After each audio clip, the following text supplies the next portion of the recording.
이번 저널은 이머전시 메디신 클리닉스 2019년도 언젠가에 나온 논문인데요. 스트로크 매니지먼트, 아큐트 이스케믹 스트로크 매니지먼트의 최신 지견이라는 겁니다. 한번 녹음을 했다가 오디오가 하나도 녹음이 안 된 거를 발견해서 다시 녹음을 해서 약간 기운이 빠진 상태로 녹음을 다시 시작해 보겠습니다. 대단한 내용들은 없고요. 그냥 우리가 알고 있는 상식적인 내용들을 다시 한번 정리해서 준 그런 논문이 되겠어서 아마 9년차 선생님들은 관심이 별로 없을 수도 있고요. 전년차 선생님들한테는 약간 도움이 될 수도 있어서 한번 녹음을 해 보았습니다. 아직까지는 유튜브 연습을 하고 있기 때문에 적당한 길이의 논문이기 때문이기도 하고요. 내용도 쉽고. 자, 그럼 들어가 보도록 하겠습니다.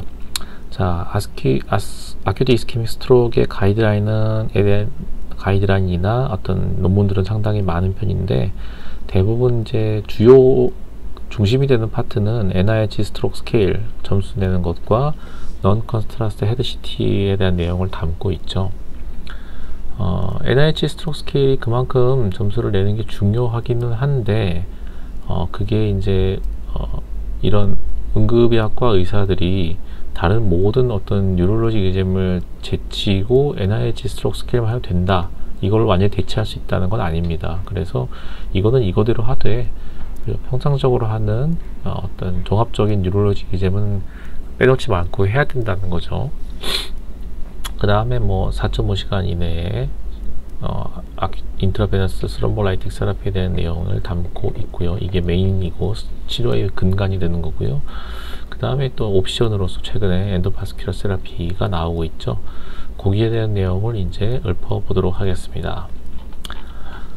자, 아큐트 이스케믹 스트로크의 진단을 위해서는 먼저 증상을 가지고 의심을 해봐야겠죠. 그래서 테이블 1에 보시면은 커먼 스트로크 사인과 심프텀에 대해서 나와 있습니다. 한번 볼까요? 쭉 보게 되면은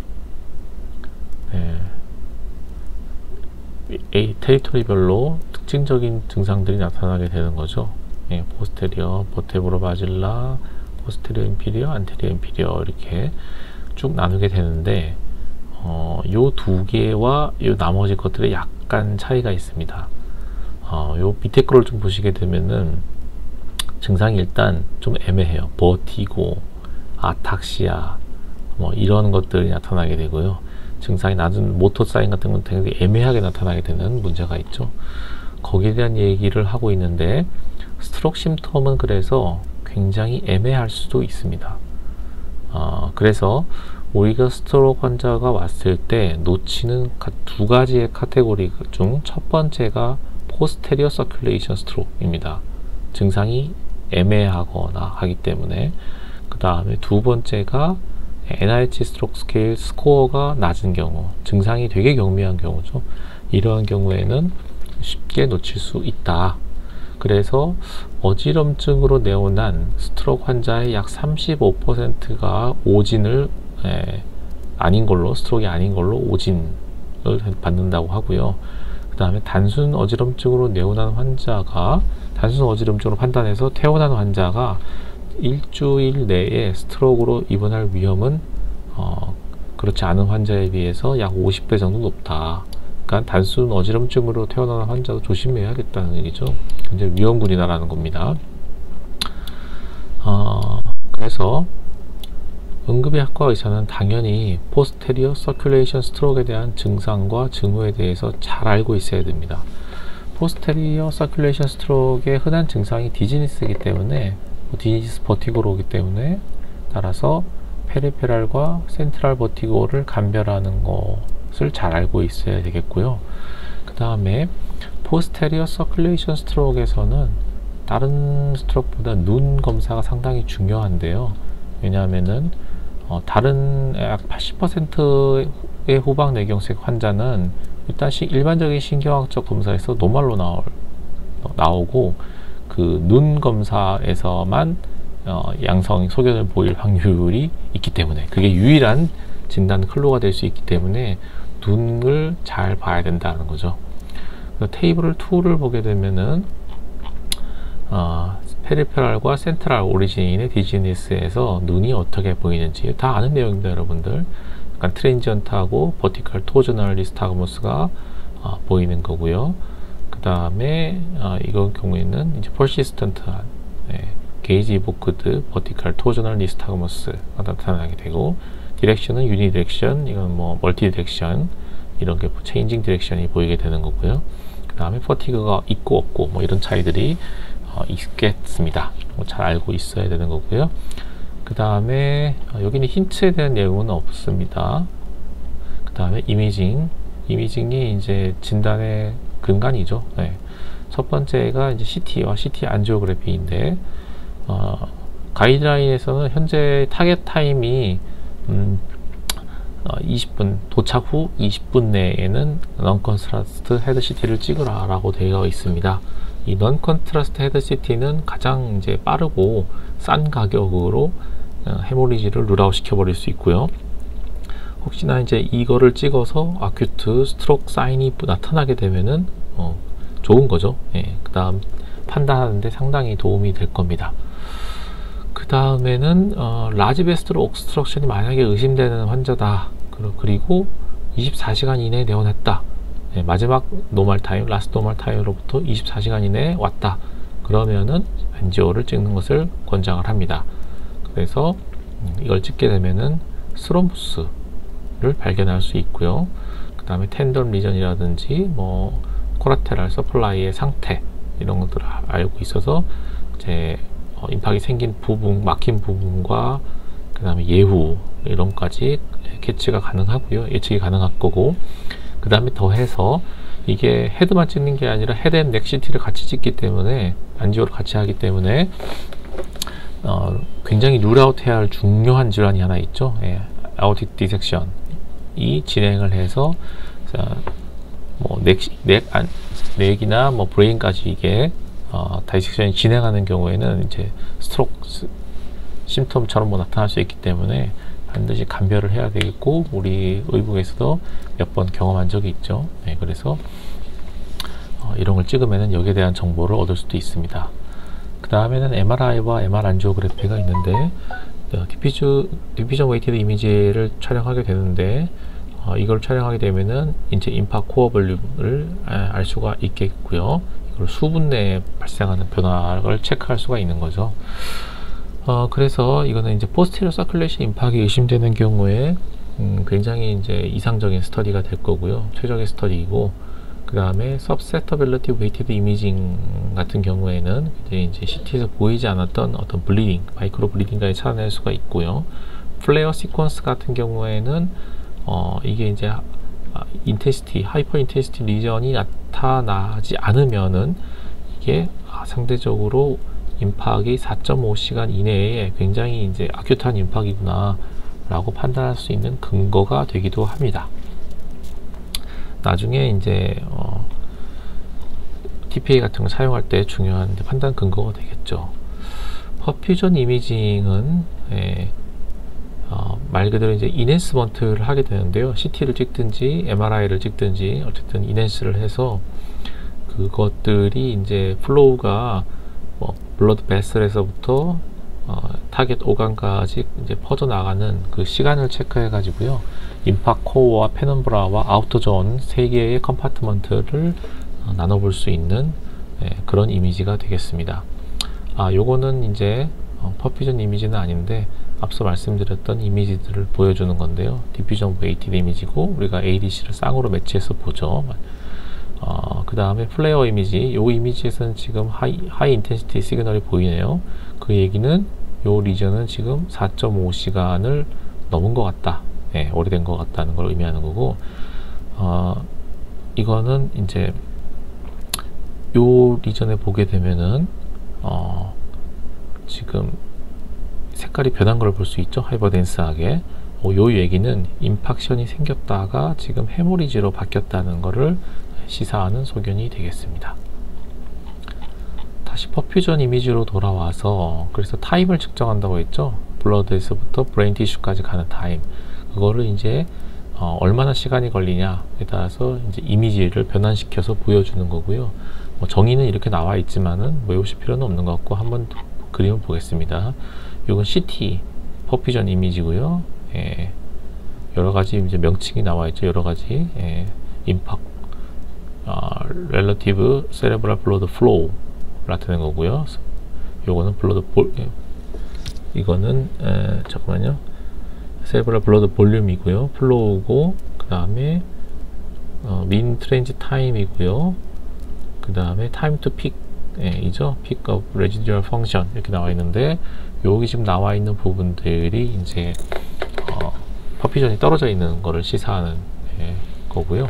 그 다음에는 이제 MR 퍼퓨전 스캔도 마찬가지 가돌리눔 인핸스를 해서 임팍을 나타내는 겁니다. 그래서 코어 볼륨은 이렇게 요만큼이 코어고 초록색으로 나타난 이 부위가 페넘브라라고 나타내는데 이렇게 나타내는 근거는 바로 세레브럴 블러드 플로우가 정상 티슈보다 30% 미만인 경우에는 우리가 이제 임팍 코어로 소프트웨어로 판단을 하는 거고요. 그 다음에 Tmax가 6초 이상으로 증가하게 되면은 우리가 이제 페넘브라 리전이라고 판단을 해서 색깔로 그걸 표현해 주는 겁니다. 그러면 우리가 임팍에서 어쩔 수 없이 살베이지가 안 되는 부위와 그 다음에 치료를 해서 살릴 수 있는 페넘브라 부위를 우리가 범위를 알 수가 있게 되는 겁니다. 그 다음에 이제 스트로크 치료인데 근간이 되는 치료는 TPA죠. TPA 스탠다드 도즈는 아직까지 0.9mg/kg가 되겠습니다.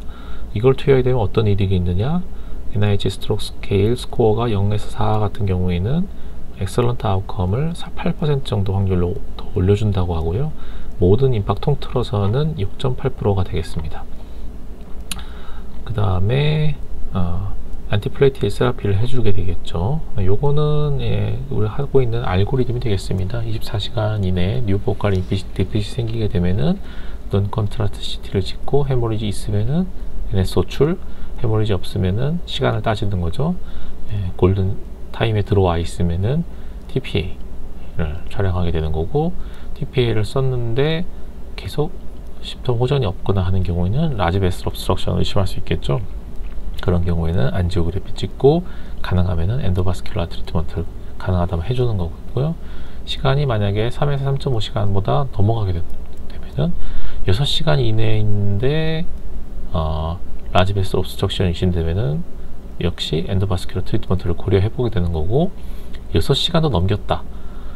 그런 경우에는 24시간 이내인지 따져서 24시간 오버했으면 할 수 없는 거고, 24시간 이내라면 그래도 라지 베슬 옵스트럭션이 의심되는 경우에는 잘 생각해보고 이제 뭔가 얻을 수 있는 게 있으면은 뒤에 설명을 합니다만은 어떤 크라이테리아에 들어오게 되면은 엔도바스큘라 세라피 캔디데이트이 될 수도 있겠습니다. 그 다음에 이제 우리 보통 젊은 나이에서는 다 TPA를 쓰게 되어 있는데요. 80세 이상의 고령에 대해서는 어떻게 해야 되느냐, 미국에서는 이스케믹 스트로크 3시간 이내라면은 80세 이상에서도 쓰라고 권장을 하고 있고요. 하지만 80세 이상에서 3시간에서 4.5시간 사이, 젊은 사람이라면 이 시간까지 맞춰가지고 확장해서 쓰는데 80세 이상에서 이 시간대는 아직 모르겠다, 권장하지는 않습니다. 그 다음에 여러 트라이얼에서 도즈를 좀 낮춰볼까 해서 이 도즈를 줬을 때 ICH 같은 것이 생길 수 있으니까 도즈를 낮추면은 혹시 컴플리케이션을 줄이면서 비슷한 효과를 얻을 수 있지 않을까라는 희망을 갖고 한 논문 연구에서 못한 걸로 나왔습니다. 그래서 다시 컴백을 했고요. 아직까지 더 많은 연구가 결과가 다 발표될 때까지는 현재까지의 스탠다드 도즈를 유지하는 것을 권장하고 있습니다.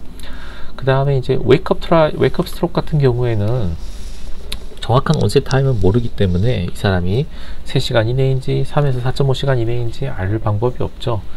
그럴 경우에 그냥 레스트 노멀 타임을 기준으로 하기에는 아깝다는 거죠. 잠들 때의 시간을 기준으로 하게 되면은 다 4.5시간을 넘어버리기 때문에 이런 사람한테는 플레이어 시퀀스를 동원해서 하이 인텐시티를 보이지 않는다면은 이 사람은 4.5시간 이내로 파악을 해서 알티플레이즈를 써볼 수가 있게 되는 겁니다. 거기에 대한 내용이고요. 그 다음에 최근에는 이제 엔도바스큘러 메카니컬 수런벡터미, 우리 병원에서는 잘 안 하지만은, 거의 안 하지만 하는 병원들이 있죠. 예. 그래서 우리도 캔디데이트 되면은 전원을 하게 되는데요. 자, 에비던스를 이제 여러 가지 트라이얼에서 보게 되면은 일단은 6시간 이내에다가 심톰 온셋 6시간 이내에 왔고, 그 다음에 인터널 카로티드 아테리 또는 프록시말 MCA가 막힌 경우, 예, 그러니까 M1이죠, M1. 예, 막힌 경우에 트라이 해볼 수 있는 대상이 됩니다. 그리고 이제 IV 스롬볼라이시스를 했는지 아닌지 상관은 없고요. 예, 대상이 됩니다. 그래서 우리 병원에서도 만약에 IV 스롬볼라이시스를 TPA를 투여했는데 반응이 없다, 그러면은 이제 안지오 해보고 대혈관이 막힌 것 같다, 그러면은 전원은 고려하고 있죠. 그 다음에 이 6시간도 좀 넘어가서 온 경우는 그냥 또 안 할 것이냐, 예, 거기에 대한 연구들이 이제 크게 두 개의 트라이얼이 발표가 되는데요. 하나가 돈 트라이얼이고 하나가 디퓨즈 3 트라이얼입니다. 자, 돈 트라이얼과 디퓨즈 3는 사실 좀 완전히 똑같은 연구는 아니고 좀 다른데, 가장 다른 점이 돈인 같은 경우에는 24시간까지 확장을 했고요. 디퓨즈 3 트라이얼 같은 경우에는 6시간에서 16시간까지만 이렇게 확장을 해서 비교를 한 거고, 인클루전 크라이테리아가 조금씩 다릅니다. 자, 어쨌든 그렇게 트라이얼을 해 봤는데 어쨌든 이득은 있었다는 거고요. 이 트라이얼에 들어오는 사람들은. 그래서 가이드라인의 업데이트로서 들어오게 됩니다. 네, 보시게 되면은 이 두 트라이얼의 차이가 되겠죠. 그래서 이제 가장 최근에 업데이트된 아메리칸 하트 어소시에이션의 엔도바스큘러 세라피에 대한 가이드라인은 요약을 해주면은 자, 엔도바스큘러 세라피를 고려한다고 해서 인트라바스큘러 스롬볼라이시스를 주저할 필요는 없는 겁니다. 이건 하는 겁니다. 그냥 빨리 시간 됐을 때 하는 거고, 이건 그 다음에 이제 고려해야 될 내용이 되겠죠. 자, 엔도바스큘러 세라피는 어떤 사람한테 해야 되느냐. 자, 여기 조건에 맞는 사람, 6시간 이내에 내원한 사람, 그 다음에 베이스라인 펑셔널 스테이터스가 MRS 0에서 1점인 경우, 그 다음에 대혈관 이렇게 막힌 경우, 나이, NHS 스트로크 스케일, 아스펙트 스코어 이런 것들이 점수가 포함이 되어 있습니다. 이런 사람이 대상자가 되는 거고, 6시간을 넘었다고 하는 경우에, 자, 6시간에서 16시간 이내인가 아니면 16시간에서 24시간 이내인가를 따지는데, 자, 6시간에서 16시간 내에 왔으면은 요 두 트라이얼에 다 포함되는 거죠. 그래서 크라이테리아에 맞는다면은 사용하면 되겠고요. 그 다음에 16시간에서 24시간은 돈 트라이얼에만 해당되는 거기 때문에 요 트라이얼의 크라이테리아에 맞는지 확인해서 맞으면은 트라이얼을 해 볼 수가 있겠죠. 그런 내용이겠고요. 그 다음에 다른 메디컬 매니지먼트와 모니터링에 대해서 나와 있습니다.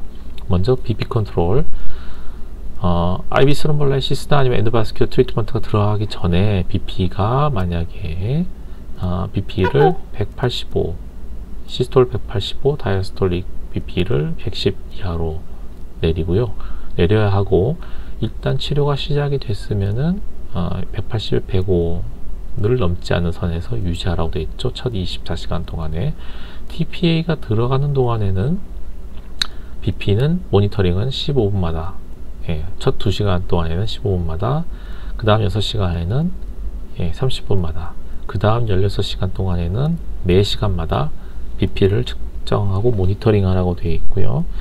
그 다음에 그러면 TPA를 투여하지 않는 사람에 대해서는 BP 컨트롤의 골은 어떻게 되느냐? 딱히 정해진 건 없고요. 그런데 만약에 이제 BP가 높다 그러면은 하이퍼텐시브 이머전시나 하이퍼텐시브 크라이시스에 맞춰가지고 비슷하게 치료를 하면 되겠습니다. BP가 이제 만약에 220, SBP가 220이나 또는 다이어스톨릭 BP가 120을 넘는다 그러면은 약 15% 정도를 다운시키는 선에서 하면은 리저너블 할 것 같다라는 의견이고요. BP가 낮으면은 낮을 것도 좋지 않죠. 그래서 이제 엔도건 퍼피전을 적절하게 유지할 수 있으려면은 민 ABP를 65 이상은 되도록 맞추는 것이 좋겠다. 이런 내용이 되겠습니다. BP, 아니 템퍼러처. 열이 나면은 좋을 게 별로 없죠. 네. 그래서 어떤 하이퍼더미아를 할 수 있는 여러 가지 방법들을 동원을 해야 되는데 아직까지 이제 우리 어레스트 환자, 피카소 환자처럼 그런 식의 세라피틱 하이퍼더미아에 대한 가이드라인은 확립된 바가 없고요. 아직은 네, 리서치 수준에서 머무르고 있는 것 같습니다. 적절하게 그냥 알아서 내리고 하혈제 투여하고 이렇게 해서 내려야겠죠. 그 다음에 블러드 글루코스는 140에서 180mg/dl로 유지하라고 나와 있고요. 옥시전은 과도하게 할 필요는 없습니다. 하이폭시아 있는 경우는 교정하면 되고요. 대개 선은 약 90에서 94 정도의 사이에서 왔다 갔다 하게 만들어 주시면 되겠고, 오투를 안 줘도 이것도 넘는다 그러면 그냥 내버려 두시면 되겠고요. 프로필락틱하게 옥시전을 줘가지고 어느 이득이 없고요. 그 다음에 TPL을 쓸 경우에 컴플리케이션, 가장 중요한 게 ICH잖아요. ICH를 빨리 발견하는 게 중요한데 요 박스 2에 그런 얘기가 나와 있습니다.